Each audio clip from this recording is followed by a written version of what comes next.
सर्वप्रथम हनुमान जी ने लिखी थी रामायण, लेकिन समुद्र में फेंक दी थी। आखिर क्यों? प्रभु श्री राम जी के जीवन पर अनेकों रामायण लिखी गई, जिनमें प्रमुख है वाल्मीकि रामायण, श्री रामचरितमानस, अद्भुत रामायण और आनंद रामायण। लेकिन क्या आप जानते हैं, अपने आराध्य प्रभु श्री राम जी को समर्पित एक रामायण स्वयं हनुमान जी ने भी लिखी थी, जो दुनिया की सबसे पहली रामायण और हनुमत रामायण के नाम से प्रसिद्ध है।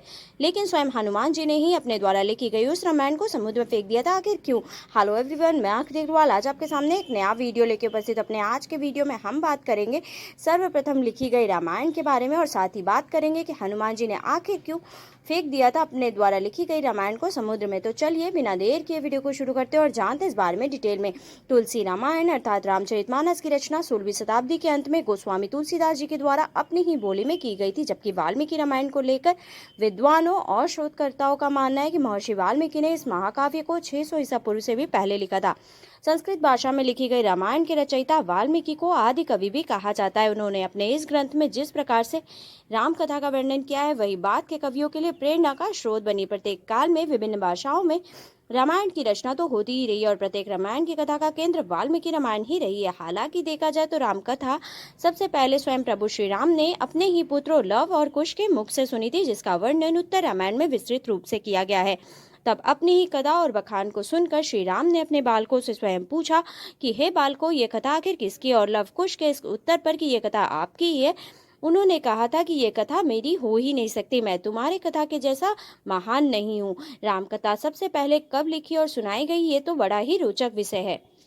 यद्यपि कि इसमें कोई दो मत नहीं कि प्रभु श्री राम की कथा का प्रारंभ कब हुआ, ये कोई नहीं जानता, क्योंकि जब श्री राम कथा के मौखिक वर्णन की बात होगी तब अशोक वाटिका के उस प्रसंग को भी नहीं बिसरा सकते, जब महावीर हनुमान जी लंका में अशोक वाटिका के उस वृक्ष पर बैठे थे, जिसके नीचे माँ सीता विराजा करती थी, और उन्होंने माता सीता को अपना परिचय देने के लिए एक भजन के रूप में पूरी राम कथा का वर्णन किया था। हालांकि वो कथा उस समय तक ही थी जब माता सीता को अवगत कराने के लिए हनुमान जी ने सुनाई कि प्रभु श्री राम के ही वो दूत है, कोई मायावी नहीं। वाल्मीकि रामायण सबसे प्राचीन, प्रमाणित और चर्चित मानी गई है। इसके रचयिता वाल्मीकि जी के जीवन से जुड़ी उस घटना से हम सभी को अवगत होना चाहिए, जिससे उन्हें श्री राम की भक्ति की प्रेरणा मिली थी। पौराणिक कथा के अनुसार एक महान रचनाकार और महर्षि बनने से पहले वाल्मीकि जी रत्नाकर नाम से चर्चित थे, जो लूटपाट किया करते थे। एक बार एक निर्जन वन में नारद मुनि को देखकर रत्नाकर उन्हें भी रोकने का प्रयास करने लगे। तब नारद जी ने रत्नाकर यानी वाल्मीकि से पूछा, ऐसे निम्न स्तर का कार्य आखिर तुम क्यों करते हो? इस पर रत्नाकर ने उत्तर दिया कि वो अपने परिजनों के पालन पोषण के लिए ऐसा करते हैं। देवर्षि नारद ने पुनः प्रश्न किया कि तुम अपने जिन परिजनों के लिए ऐसा अपराध करते हो, क्या वो सभी तुम्हारे पाप में भागीदार बनने को तैयार होंगे? इस प्रश्न का उत्तर जानने हेतु रत्नाकर ने नारद को पेड़ से बांध दिया और घर जाकर एक एक कर सभी सदस्यों से पूछा कि क्या तुम सभी मेरे पाप में भागीदार बनोगे? रत्नाकर के प्रश्न का किसी के पास कोई भी जवाब नहीं था। सबको चुप देखकर रत्नाकर घोर आश्चर्य में पड़ गए। बड़े ही दुखी मन से लौटकर देवर्षि नारद के चरणों में वे गिर गए। तब देवर्षि नारद ने कहा कि जिन परिजनों के लिए तुम निरंतर पाप कर रहे हो, वही इसमें भागीदार नहीं बनना चाहते, तो भला क्यों उनके लिए पाप करते हो?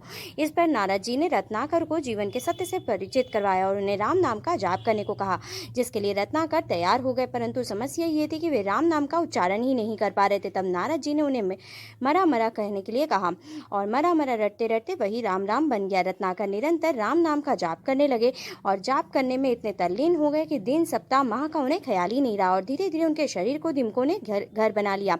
अपने इस कठोर साधना को पूरी करने के बाद रत्नाकर दिमकों के घर से जब बाहर निकले तो लोगों ने उन्हें वाल्मीकि के नाम से पुकारा, क्योंकि दिमकों के घर को भी वाल्मीकि कहा जाता है, और बाद में महर्षि वाल्मीकि के नाम से रत्नाकर प्रसिद्ध हो गए।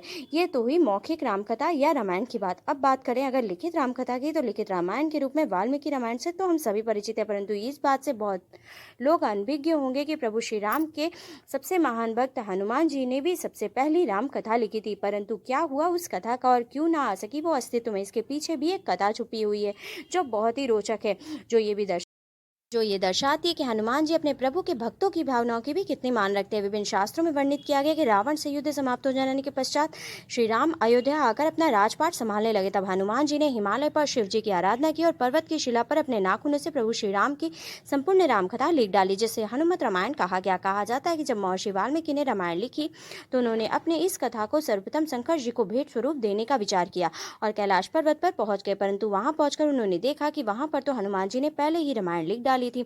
वाल्मीकि जी को ये सब देखकर बेहद निराशा हुई। महर्षि वाल्मीकि की निराशा को देखकर हनुमान जी ने उनसे इसका कारण पूछा, तो उन्होंने जवाब दिया कि हे महावीर राम भक्त हनुमान, मैंने बड़े ही कठिन परिश्रम और जतन से इस रामायण को लिखा है। वो आपके रामायण के समक्ष तुच्छ है और आने वाले समय में तो मेरी रचना उपेक्षित होकर रह जाएगी। हनुमान जी वैसे तो सभी राम भक्तों को कभी निराश कर ही नहीं सकते। वे श्री राम के परम भक्त वाल्मीकि जी की चिंता को भलीभांति समझ गए। उन्होंने कहा, राम कथा भला कैसे तुच्छ हो सकती है। रिसीवर जन जन तक प्रभु की कथा पहुंचनी ही चाहिए, भले वो आपकी लिखी हो या फिर मेरी। हनुमान जी ने उन्हें समझाने के पश्चात स्वयं द्वारा रचित हनुमत रामायण की पर्वतशिला को एक कंधे पर उठाया और दूसरे कंधे पर महर्षि वाल्मीकि को बिठाकर समुद्र के समीप चले गए और उनके समक्ष ही अपने द्वारा लिखी गई रामायण को समुद्र में समर्पित कर दिया। हनुमान जी की इस कार्य की उपेक्षा वाल्मीकि जी को तनिक भी नहीं थी, परंतु उनके इस भाव को देखकर महर्षि वाल्मीकि उनके भी भक्त बन गए। महर्षि वाल्मीकि ने कहा कि हे हनुमान, आप धन्य हैं, आप जैसे हो समस्त ब्रह्मांड में कोई भी नहीं होगा।